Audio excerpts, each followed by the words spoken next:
चंपा की कहानियां। स्नेहा एक छोटी सी पहाड़ी गांव की रहने वाली थी। उसकी जिंदगी साधारण थी, लेकिन उसकी आंखों में बड़े सपने थे। वह अक्सर अपने घर की छत पर बैठकर दूर पहाड़ों की ओर देखती और सोचती कि एक दिन वह इन पहाड़ों के पार जाएगी और वहां की दुनिया देखेगी। लेकिन उसकी जिंदगी में अचानक एक अजीब मोड़ आ गया।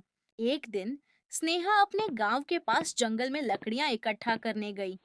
जंगल में उसने एक अजनबी को देखा जो थका हुआ और घायल लग रहा था। वह सहम गई, लेकिन उसकी इंसानियत ने उसे उस अजनबी की मदद करने से नहीं रोका। स्नेहा ने उस व्यक्ति के पास जाकर पूछा। आप कौन हैं और यहाँ इस हालत में कैसे पहुंचे? अजनबी ने धीरे से कहा। मेरा नाम आरव है।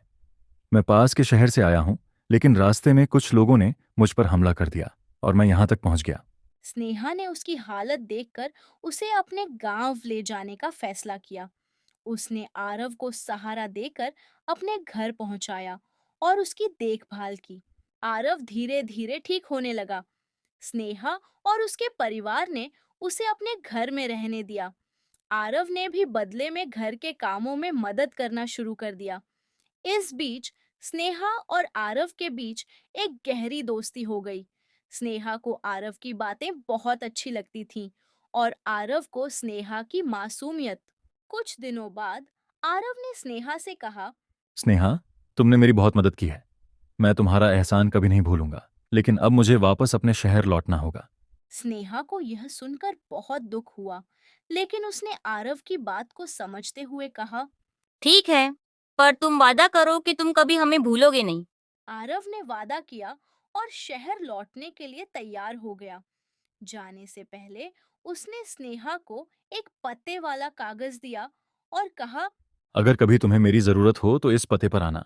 मैं हमेशा तुम्हारी मदद करूंगा। आरव के जाने के बाद स्नेहा के दिल में एक खालीपन सा महसूस होने लगा, लेकिन उसने खुद को मजबूत किया और अपने रोजमर्रा के कामों में लग गई।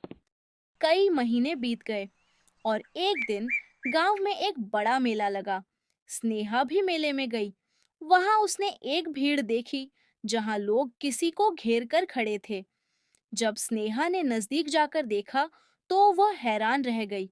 वहां आरव खड़ा था, लेकिन अब वह एक मशहूर व्यक्ति बन चुका था। स्नेहा को देखकर आरव भी चौंक गया और कहा। स्नेहा, मैं तुम्हें ढूंढने की कोशिश कर रहा था, लेकिन तुम्हारा गांव बहुत दूर था। आज किस्मत ने हमें फिर से मिलाया है। आरव ने स्नेहा को अपनी सफलता की कहानी बताई और कहा कि वह हमेशा स्नेहा को अपनी प्रेरणा मानता है। स्नेहा की मदद के बिना वह शायद कभी इस मुकाम तक नहीं पहुंच पाता। आरव ने स्नेहा से कहा। अब मैं चाहता हूं कि तुम मेरे साथ चलो और वह दुनिया देखो जिसके बारे में तुमने हमेशा सपना देखा है। स्नेहा बहुत खुश हो गई। उसने आरव का हाथ थाम लिया और कहा। हाँ, मैं तुम्हारे साथ चलूंगी। इस तरह स्नेहा और आरव एक साथ नई दुनिया की ओर चल पड़े, जहां स्नेहा के सपने सच होने वाले थे।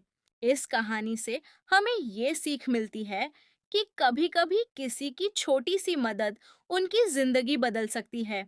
दोस्ती और इंसानियत का यह रिश्ता हमें बड़ी ऊंचाइयों तक ले जा सकता है।